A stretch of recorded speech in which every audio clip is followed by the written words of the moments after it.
Sarah pressed her palm flat against the smallest pup's ribs and felt the heartbeat there, faint and stuttering, like a candle flame in a draft that had not yet decided whether to go out.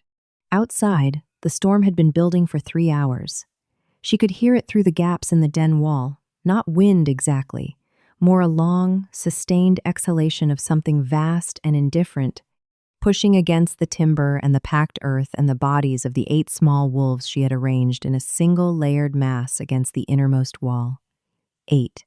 She kept counting them because the number still did not make sense, not because any of them were missing, but because 8 was so many, and she was one, and there was no fire. There had been a fire 2 hours ago. There had also been 3 senior packmates assigned to help her with the transfer of the pups from the fallen northern den to this temporary shelter. One by one, they had remembered other obligations. The beta named Korik had received a runner at the first hour. The 2 she-wolves assigned to him had followed without meeting her eyes. The firewood they had promised was still at the northern site, which was underwater by now. The flash melt from the upper ridge having turned the creek path into a current that would be thigh-deep and cold enough to stop a heart. She did not think about Korik. She did not think about what it meant that they had left. She thought about the pups. She thought about the firewood she did not have, and the flint she did have, tucked into the inside pocket of her work coat, and the small bundle of dry tinder she had wrapped in oilskin and kept on her person for 3 months. Ever since she had understood that the northern den was structurally failing and that no one who could authorize its repair was going to do so in any reasonable time frame, and that when the den finally went, she would be the one standing in the middle of the emergency with no preparation and no help, because that was how these things worked. She had the tinder, she had the flint, she did not have wood. What she had, instead, was the frame of a broken pallet she had noticed on her way in, half buried in the drift against the shelter's east wall. And the fact that she had noticed it and registered it as potentially useful was the kind of thing that happened automatically in her, the way a mill wheel does not decide to turn when water arrives. It simply does. She extracted herself from the pile of pups with the care of someone disarming something fragile. The smallest one made a sound.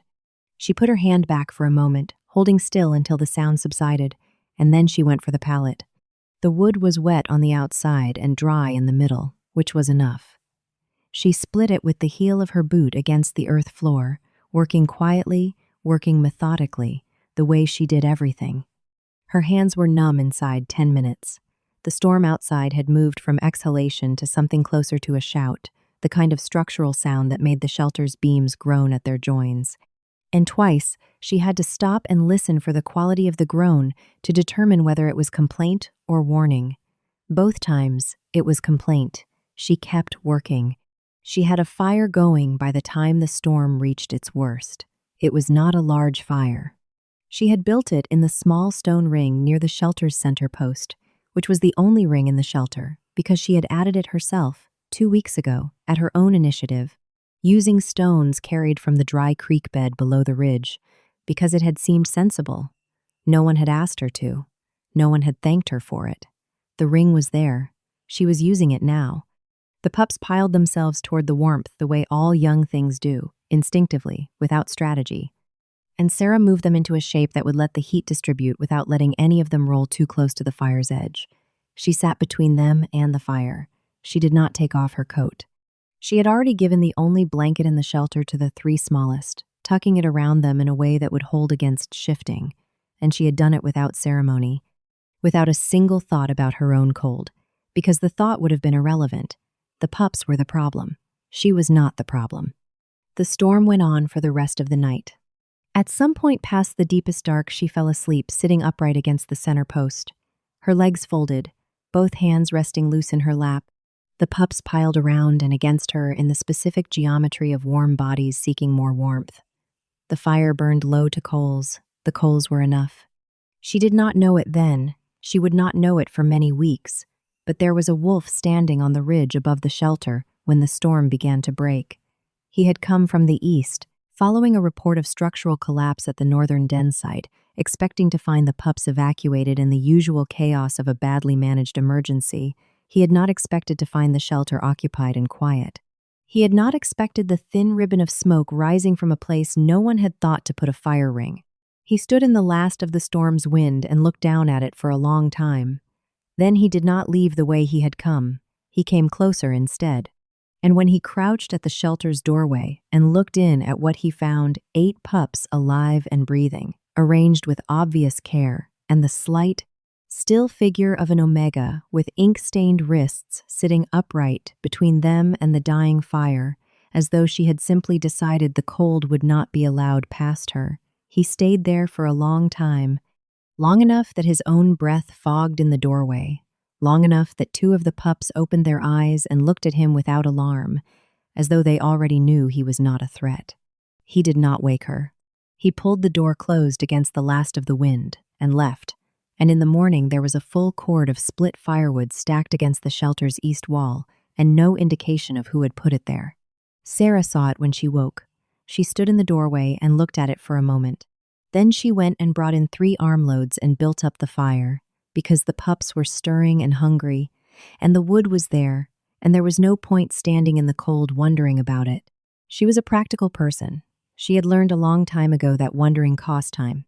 Her name was Sarah, and she was 24 years old, and she was an Omega, and she had been assigned to the Pack of Duskvale for 3 years, as something that fell between a keeper of records and a keeper of everything no one else kept. She had arrived with a single bag and a letter of placement that described her as suitable for administrative support, which was a diplomatic way of saying she had tested well enough that they were not sure where to put her and had chosen the least prestigious option by process of elimination. Duskvale was a working pack. Not a large one, 200 and some wolves, spread across a territory that straddled a mountain ridge and 2 valley systems, and it was administered by a beta council under the nominal authority of an alpha, who was rarely present, which was a polite way of saying the pack was run by Korik and 2 others, and that the alpha's occasional visits were mostly formal and mostly uncomfortable for everyone concerned. She had not met the alpha. She had been told he came from the Eastern Court, that he was old by wolf standards without looking it, that he was careful and not given to displays of feeling. She had been told his name was Kalen. She had been told these things in the way one tells someone the weather on a day they will not be going outside information, but not urgent. She had made herself useful in the way she always did, which was to find the tasks that no one had thought to assign and complete them without announcement. The den inspection reports had been inconsistent and incomplete when she arrived. She made them consistent. The medical records for the pup cohort had 3 years of gaps. She closed them. The firewood stores at the outlying shelters had not been inventoried since the previous winter. She inventoried them and wrote a report no one asked for and left it on Korik's desk, and he had looked at it exactly once before setting something else on top of it. That was all right. She wrote reports for the record, not for the reading. She had understood early that Korik found her useful in the same way one finds a well-made tool useful without interest in the tool itself, without curiosity about how it had been made or what it might be capable of beyond its assigned function. He assigned her tasks slightly beneath her competence, and she completed them fully and quietly, and he noted the completion without looking directly at her, which was very nearly the same as not noting it at all. She lived in a small room at the east end of the administrative building. The room had 1 window, a narrow bed, a writing table, and a shelf. She had arranged the shelf in the first week and had not changed the arrangement since. She had a coat she wore every day that was slightly too large in the shoulders because it had belonged to someone larger, and she had never replaced it because it was still doing its job. The left cuff had a split seam she had restitched twice. The stitching held. That was sufficient. She was not unhappy. Unhappiness, like most things she could not change, was not a category she spent much time in. She was practical, and she was observant, and she was very good at the work she did, and she had long since decided that being good at the work was enough to keep being, regardless of whether anyone noticed. No one noticed, as a rule. She had made a kind of peace with this. The pups she tended were not technically her assignment. They had been transferred to Duskvale from a pack to the north that had dissolved following a border dispute. 7 small wolves between 2 and 5 months old, and 1 older pup, perhaps 8 months, who had been the first to arrive, and who had taken it upon himself to organize the younger ones in a way that was slightly heartbreaking in its seriousness. His name was Bryn, and he was very small for his age, and he watched everything with the particular intensity of a creature that has learned early that the world does not always repeat itself and so must be attended to. Sarah had read his intake file on the first day. She had read all their files. She had found errors in 4 of them, and corrected the errors, and then gone looking for the actual documents they should have been transcribed from. And she had spent 2 evenings in the archive before she found what she needed and set the records straight. She did not mention this to Korik. The pups had been assigned to a senior keeper who had already communicated her regrets to the council, citing a personal obligation that had convenient timing. After 3 days, with no keeper appointed, Sarah had simply begun doing it. She showed up at the northern den in the morning, and she showed up in the evening, and she checked the medical logs and the food measures and the temperature records, and she sat with them when they were unsettled, which was often because they were young and frightened and far from everything they had known. She did not make promises to them in words. She made them in presence. The council had not assigned her to the pups. The council had also not noticed that she had taken over the work. This did not surprise her. The task had belonged to no one in particular, and so it had fallen to her, and she preferred it that way because when a task belongs to no one in particular, no one tends to take it back. The morning after the storm, a wolf named Orvin, who worked the archives on the building's lower level, knocked at her door and left a tin of broth on the step without explanation. He did it without knocking a second time, which suggested he was not waiting for gratitude, which was why she appreciated it. She brought the broth inside, drank it standing at her window, and watched the light come flat and white across the ridge where the storm had left a silence that was almost physical. She thought, briefly, about the wood stacked against the east wall. Then she thought about the pups. The pups were the more pressing matter. 3 days after the storm, the northern den site was formally declared unsafe, which Sarah had documented in a written report filed 41 days prior. The decision to use the temporary shelter as permanent housing for the pups until a new primary structure could be built was made at a council meeting she was not invited to attend. She heard about it from Orvin, who mentioned it while returning a ledger she had lent him, in the tone of someone conveying information without commentary. She thanked him. He nodded once and left. She was in the middle of revising the pup cohort's monthly health summary when the repetition began. That was how she thought of it afterward, the repetition. As though whatever had happened in the storm shelter that night had set a pattern the world kept trying to complete. The first time it happened in daylight, she was working in the temporary shelter 2 mornings after the storm, refilling the water basin while the pups were fed. Bryn was sitting at the shelter's door, as he often did in the mornings, watching the approach path with his particular grave attentiveness. She did not think anything of it until she noticed he had gone very still, stiller than his usual still, and was staring down the slope toward the tree line with an expression she had not seen on him before, which was not wariness, but something closer to recognition. She set the water basin down and looked. There was nothing at the tree line that she could see. The morning was bright after the storm's clearing, the kind of clear that made objects seem closer than they were, and the pines below the shelter were full of the small, ordinary movements of melting ice and settling boughs. Nothing out of place, nothing unusual. But Bryn did not look away. She watched him for another moment, then went back to her work. 15 minutes later, when she came back to the door with the weight chart she needed to update, Bryn was still there. And now 2 of the younger pups had padded over and settled beside him, looking in the same direction, with the same quality of attention. She stood in the doorway and looked down the slope again. This time there was something, not at the tree line, but above it, on the ridge path that ran east toward the border, a figure moving at a measured pace, not hurrying, not stopping. He was still too far away to distinguish detail. She could see that he was large, that he moved with a kind of settled authority that had nothing performative about it, that he was coming from the direction of the eastern court. She could see nothing else. She watched until the ridge path curved and the figure disappeared behind the rock face. Then she went back inside and picked up the weight chart and finished the entry she had interrupted, because the chart needed finishing and the figure on the ridge was none of her concern. That night, walking back to the administrative building at the close of day, she caught a scent on the cold air that she could not immediately name. Not pack scent, not a Duskvale wolf. Something older and darker than that, like cedarwood and cold iron, and the particular smell of stone after a long frost had left it, concentrated and clean. It lasted for the length of 3 breaths, and then it was gone, and she stood in the path for a moment with the wind at her back, aware that something had changed in the air without being able to say what. And then she continued to the building and went inside. The weight chart showed that the 2 smallest pups had gained ground since the previous week. This was the information she had been working toward, and it was good information, and she permitted herself a moment of quiet satisfaction about it before she put out her lamp and slept. 2 mornings later, the phenomenon repeated. She was logging the shelter's fuel inventory at the back wall when the pups went still in the same synchronized way, all 8 of them turning their attention toward the door without getting up, like small sentinels aligned to something she could not perceive. She stood and went to the doorway, and this time she did not have to look long. He was closer. He had come off the ridge and was crossing the lower slope on a path that would take him past the shelter at a distance of perhaps 60 or 70 feet. He had not altered his route to approach her.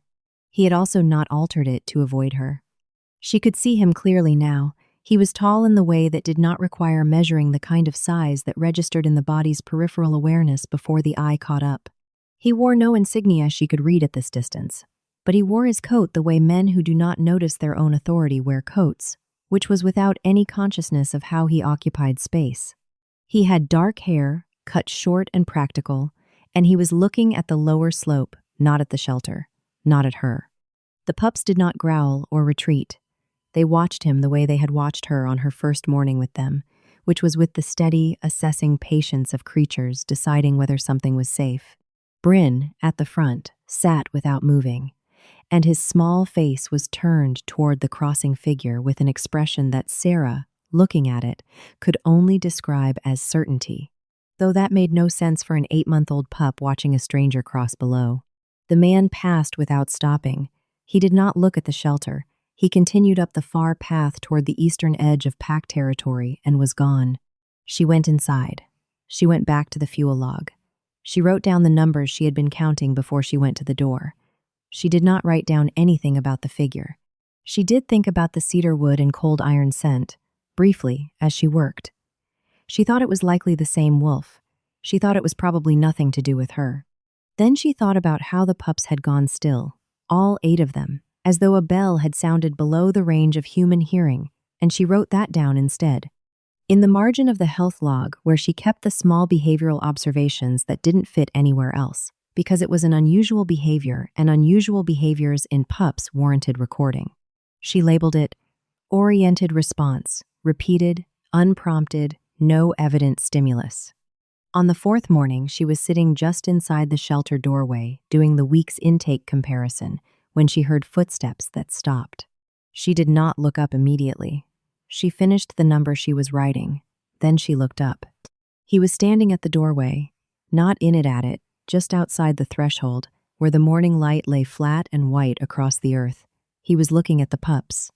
And the pups, without moving from their morning pile near the fire, were looking at him the way they looked at nothing and no one else, which was with complete, whole-body attention, every ear forward and every small face still. The silence lasted a moment. Then he looked at her.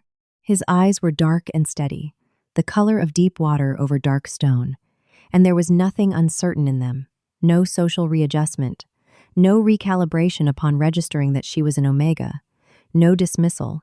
He simply looked at her the way a person looks at something when they are making sure they are seeing it clearly. She looked back. She did not look away. She did not stand.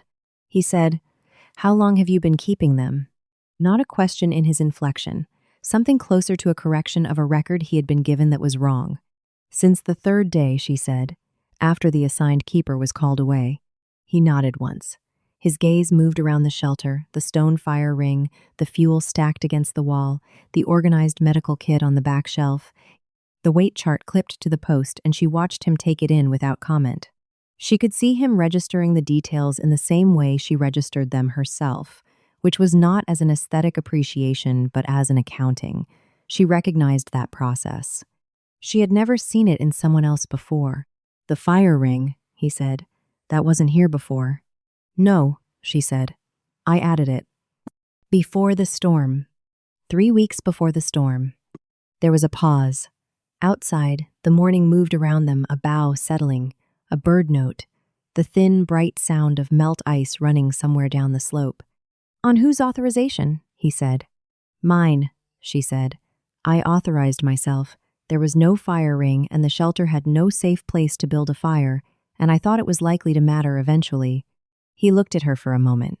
Not long. Not a long look, but a specific one. The kind that is not a challenge and is not an approval, but is something in between that does not have a clean word. "Sarah," he said. Her name, simply, not a question, as though he already knew it. "Yes," she said. "I'm Kaylin," he said. She had known that, she realized.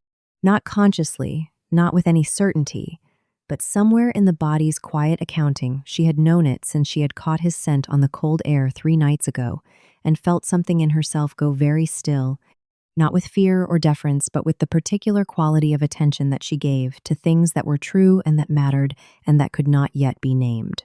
She said, "I know." He held her gaze for another moment. Then he looked at Bryn, who was still at the front of the pile watching him with that small, earnest gravity.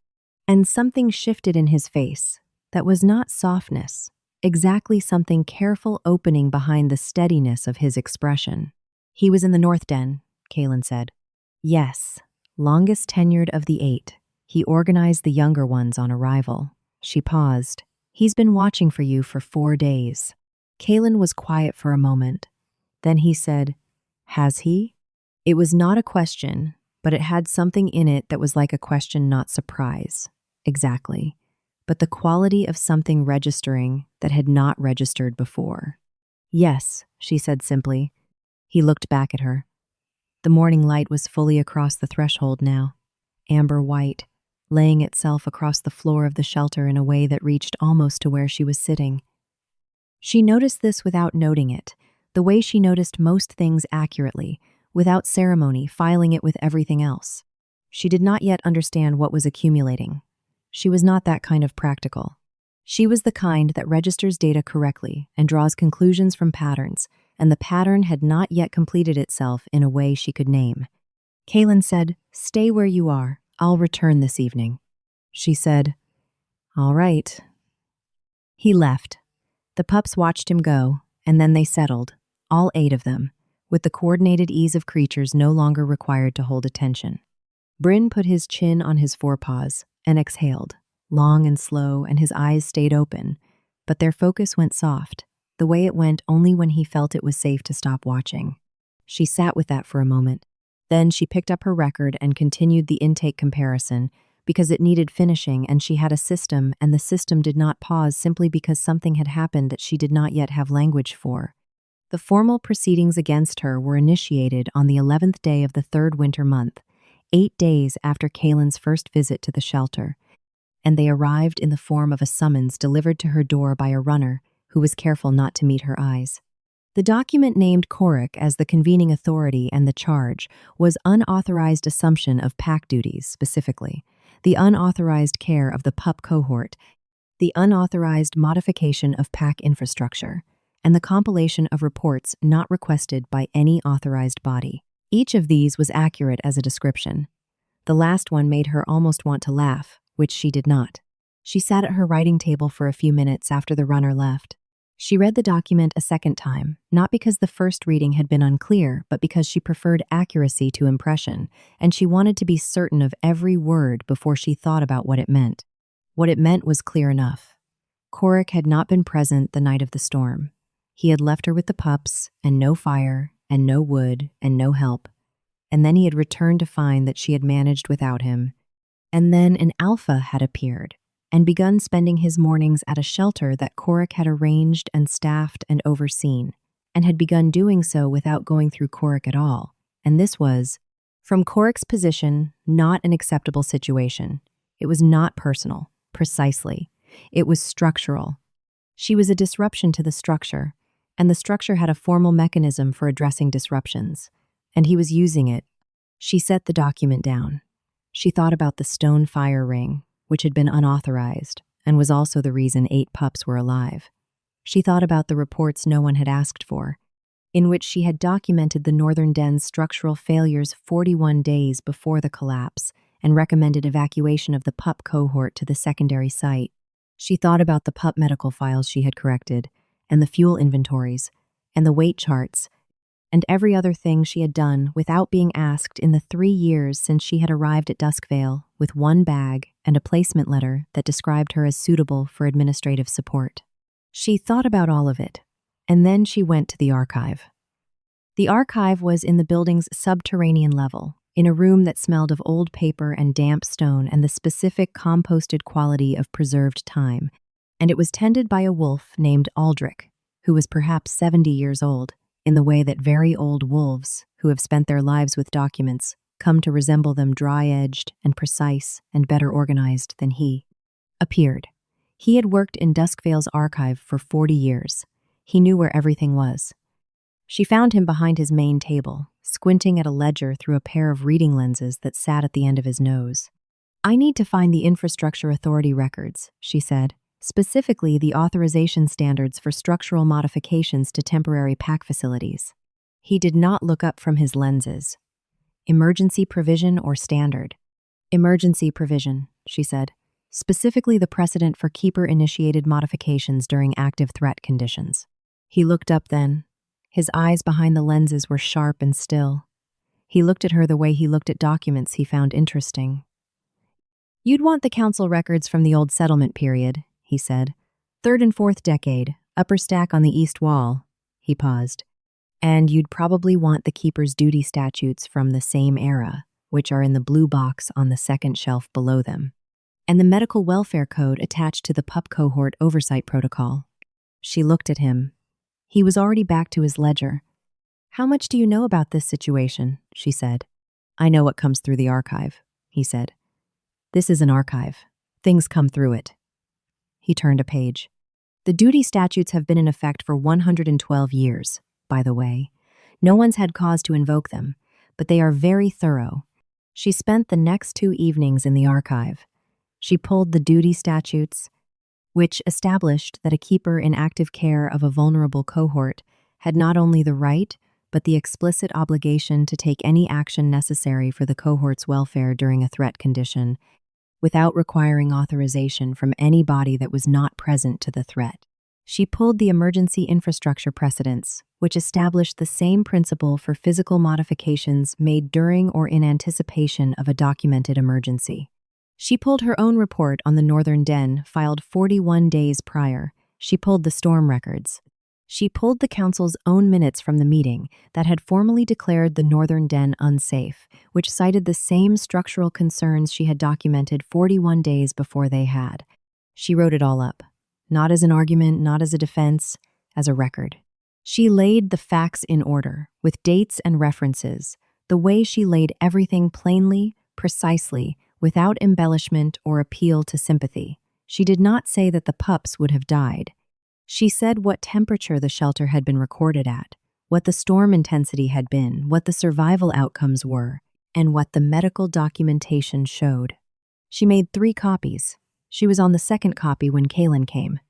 He came in the evening, as he had the first day, and he came to the archive rather than to the shelter, which meant he had been looking for her, which meant someone had told him where she was. She did not think about who. She looked up from the third copy, and he was standing in the doorway of the archive, with his coat still carrying the cold of outside, and his expression carrying the particular quality she had come to recognize, which was not anger, and was not concern, and was something between them that had no clean name. Aldrich, at the far end of the room, did not look up, but the quality of his not looking up was very alert. "Korik has filed a formal proceeding," Kalen said. "I know," she said. "I've been served." He came in further. He looked at the papers on the table. She watched him read without touching anything, which was the specific competence of someone who knows documents well enough to get the shape of them from a scan. "You're building a record," he said. "I'm completing one," she said. "The record was already there. I'm only laying it out in the proper order."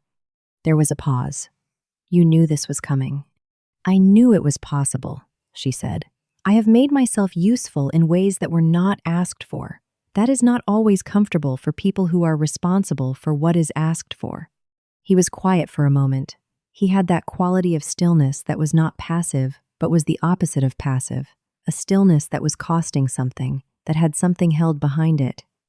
"Why didn't you tell me?" he said. "It was served this morning," she said. "You're here now." Something that was almost a correction of expression moved across his face. Not displeasure, not quite that. "When is the proceeding?" he said. 4 days. "I'll need to see what you have." "You can look now," she said. "I have 2 copies complete, and the third is almost finished." He sat down across from her at the table, and she watched him read, and she went back to the third copy.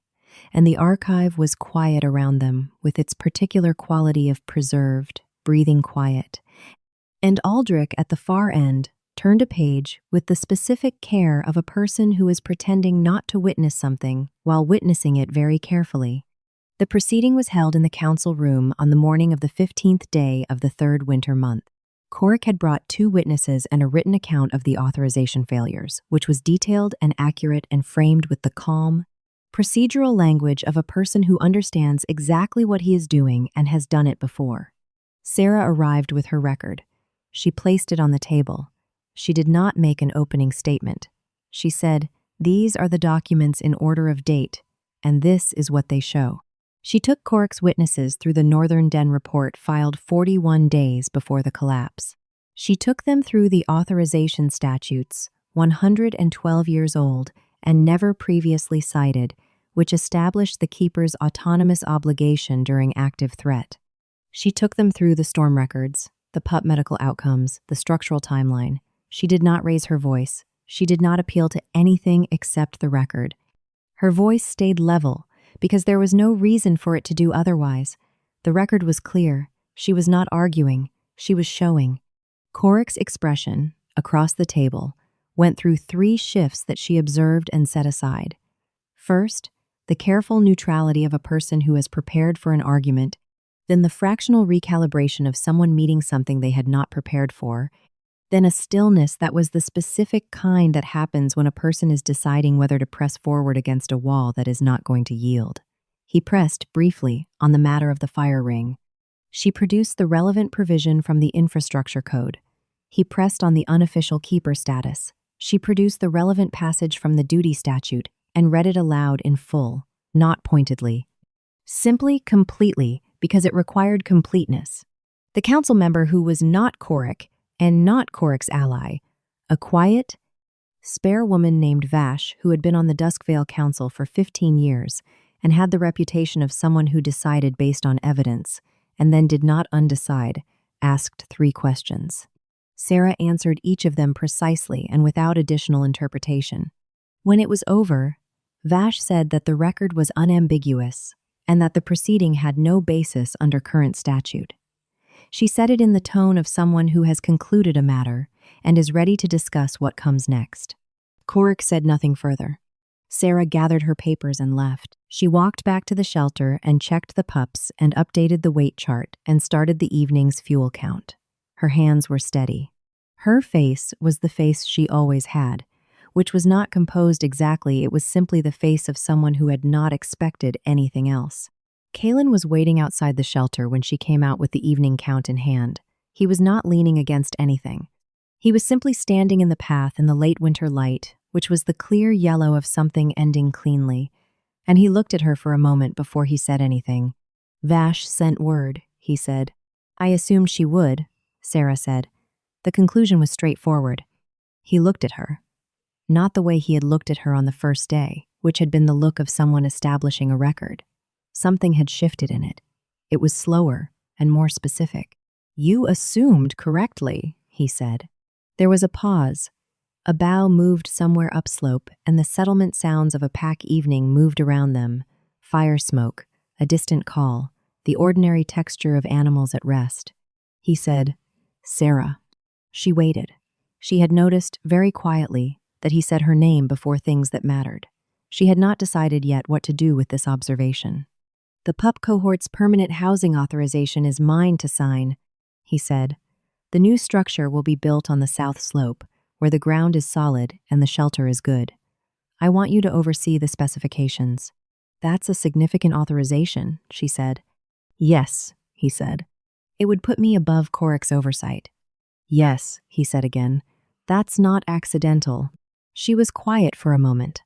The evening light was doing what evening light does in deep winter, which is to give everything it touches a brief and temporary warmth before going out entirely. It was on the side of his face, on the line of his jaw, and it was on the backs of her hands, and she noticed this in the way she noticed things that were true and that she could not yet name. Is this because the proceeding was dismissed? She said. Because you feel the council made an error and this is a correction? No, he said. She waited. I came to Duskvale the night of the storm, he said. I stood on the ridge and watched smoke come out of a shelter that no one had thought to prepare and found 9 people alive inside it. 8 of them could not have kept themselves alive. One of them had kept all 8. I did not know your name at that point. I made it my business to learn it. He paused. This is not a correction. I have not made an error. I am asking you to take a position appropriate to your competence. She looked at him. He looked back. The light was going. She said, then yes. He was quiet for a moment. Not the quiet of someone who has finished, but the quiet of someone who is deciding whether to say the next thing. He said, I would also like you to remain in Duskvale. He held her gaze. Not because the pups need a keeper, though they do, because I am asking you to stay. She understood this.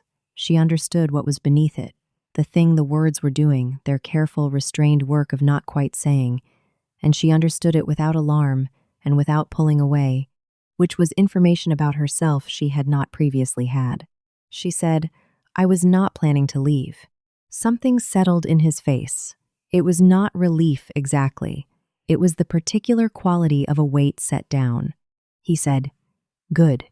After a moment, she said, Don't go anywhere. He held very still for a beat. Then the corner of his mouth moved not quite, not all the way, and he said, I don't intend to. She nodded. She looked back at the weight chart in her hand. Then she looked back at him. The evening count isn't finished, she said. Then finish it, he said. I'll wait. She went back inside. He waited. The light went out, as it does, as it always does, and the cold came back as it does. And he was still there when she emerged, with the count completed and the pups settled, and Bryn put to his particular post at the inside of the door, which was where he slept when he felt the perimeter was held. They walked back to the administrative building in the dark, side by side, not quite close enough to touch, and neither of them spoke. And the not speaking was not the silence of 2 strangers, but the silence of 2 people who have said enough for now and know there is time for the rest of it. Something had changed. She could not have said when exactly. She thought perhaps it had been changing since a wolf, she did not yet know, had seen a ribbon of smoke rising from a shelter on a ridge in the worst of a storm and come closer instead of going around. She thought that was probably when it had started. The weeks that followed were spring, arriving in the unremarkable and steadfast way that spring arrives in mountain territory, not dramatically, not all at once, but incrementally, in the soil before the eye registered it, in the quality of the light before the temperature warranted the word warm. Sierra noticed it first in the pups, who began to spend the early mornings outside the shelter in a way they had not done all winter, pressing close to the earth and rolling in the thin patches of exposed grass, with the focused joy of creatures whose entire history of winter has just ended and who do not yet know that other winters are coming. She noted the behavioral shift in the log and permitted herself to feel something quiet and good about it. The southern slope authorization moved through the necessary channels in the form she had drafted. She had written it precisely, with the specifications she had gathered over 3 years of inspection reports and structural assessments. And when the building crew arrived on the 12th day of the first spring month, they had a plan that required no amendment and no clarification, which was the outcome she had designed for. She oversaw the foundation work from the mornings and the pup care from the evenings and the record-keeping in between, and she slept more than she had all winter because the emergency had ended and she was a person who, when an emergency ended, simply slept. Kalen came to Duskvale 3 times in the weeks between winter's end and the spring equinox. Each time he came to the temporary shelter first, before he went to the council, before he did whatever an alpha does in formal review of a pack. He came in the mornings, and he sat in the shelter, not with any ceremony. simply with the same quality of being present that she had recognized in him from the first, the particular presence of someone who is not somewhere by accident. He asked questions about the building plan, about the pup progress, about Bryn, who had continued his morning watch through the thaw, and whose small, grave face Kaelin had taken to addressing, with a seriousness that she found privately exact in its rightness. He asked questions the way he did everything, which was sparingly, and with a specificity that indicated he had been thinking about the answer before he asked. She answered him the way she did everything, which was plainly and completely. Between questions, there was sometimes a long silence, the kind of silence that, in the first days of their acquaintance, had felt like a gap to be assessed, and now felt like a shape in itself, a thing with its own texture and weight, a room they were both familiar with. On his third visit, standing at the southern slope site watching the framing go up, he said, "Bryn's going to be large for his designation." "Yes," she said. "He shows early alpha markers in the health logs. I've been documenting them. Show me when you have time." "I have the records with me," she said. She had them with her because she had anticipated the question. She was always anticipating the question before she knew it was coming, with him, which was a new experience and one she had not yet fully accounted for. He looked at her when she produced the records, just briefly, just for the length of a breath. Not with surprise, exactly. With something that had become familiar, the quality of recognition, specific and unhurried. She showed him the records. He read carefully. She watched him read and noticed that she had long since stopped watching him the way she watched strangers, which was with the slight distance of calibration. She watched him the way she watched the fire when it was well built, with a settling attention, with a sense of something doing what it was supposed to do. This was something she was going to have to think about more carefully. She was thinking about it, in fact, on the morning of the full spring equinox, when she came to the shelter to find that Bryn had abandoned his post at the door for the first time in all the weeks she had known him. She stepped inside and found him in the center of the shelter, next to the stone fire ring, sitting very straight in his small, solemn way, with his attention on the door, not because he was watching for something approaching, but because he was waiting for something he already knew was coming. She stood in the doorway, and a moment later she heard footsteps on the path behind her. And Kaelin came around the bend from the direction of the ridge, at the same measured pace, carrying the same quiet authority he carried in every space he entered. He came to the door. He looked at Bryn. Bryn looked at him. Something passed between them that had no content she could name and no words she could have put to it. The specific quality of two creatures, acknowledging something that has been true for a while. Then Kaelin looked at her. She felt the scent of him, cedarwood and cold iron, and something warmer underneath now, closer to amber. And she felt the place at the left side of her neck where nothing had yet been made permanent, where everything was still possibility, go warm in a way it had not done before, steady and insistent, like something finding its temperature after a long cold. She did not cover the spot. She looked at him. He said, "Don't go anywhere." She said, "I haven't." He stepped across the threshold into the shelter and she let him in, because he had been let in by something that did not require her permission, and because she had decided, quietly and with her usual precision, that this was accurate, not a choice made in urgency or gratitude or the particular confusion of emergency, but a fact, arrived at by patient accumulation of evidence, and the evidence was good. The permanent shelter on the southern slope was completed on the first day of early summer. It had a proper fire ring, built into the foundation at her specification, and two large southern windows that let the morning light in flat and useful across the floor, and a roof that did not move in high wind, because she had required particular attention to the roof joins, and the builders had provided it. It was a good structure. It would stand for years. On the morning that the pups were moved in, Sarah arrived first, as she always did, because there were logs to begin and measurements to take, and 8 small animals who would need the space organized before they arrived, or they would simply pile into the door and she would spend the first hour extracting them from each other. She had brought the medical kit and the weight chart and the behavioral log and the fuel inventory for the new store, and she had brought her own coat, the one slightly too large in the shoulders, the one with the restitched cuff, because it was cold still in the early mornings, even in summer at elevation, and the coat was doing its job. The pups came up the slope from the temporary shelter in a loose, jostling convoy, Bryn at the front with his usual gravity, the younger ones doing what young animals do, which is to move in directions that are technically forward but not consistently so. She stood at the door and directed the arrival with the minimal gestures she had learned they responded to, and they came in, all 8, and began the process of investigating everything with their noses and their feet. Kalen came up the path after them.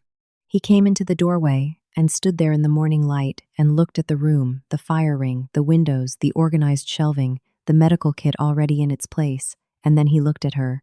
She was updating the arrival log. She did not stop. She did not need to look up to know where he was. She had not needed to look up to know that for some time. He said, "The cuff of your coat." She looked at the cuff. The stitching had held. She had checked it that morning. "It's fine," she said. "There's a coat in the eastern building," he said. "In the supply room. It fits better." She looked up at him. He was watching her with that steady, specific look that had never been anything except exactly what it was. She said, "This one is still doing its job." He said, "I know. I'm not asking you to throw it away." She considered this. She considered what it would mean to accept a coat that fit. She thought that she had been wearing things that were close enough for a long time. "All right," she said. He nodded once. He came the rest of the way into the shelter and sat down in the spot he had taken to occupying, across the fire ring from where she worked, and Bryn abandoned his post at the door and came and sat between them, equidistant, with his paws folded and his chin level and his eyes soft and certain. That was the morning. It was not remarkable. It was simply the morning in the new shelter, with the pups finding the corners and Bryn in his place and the fire just started and the logs beginning and the light coming flat and warm through the southern windows, laying itself across the floor, across her hands, across the record she was keeping that no one had asked her to keep, and that she would keep regardless, because it was accurate and it mattered, and she was there. It was simply the morning. It was hers, and it was everything.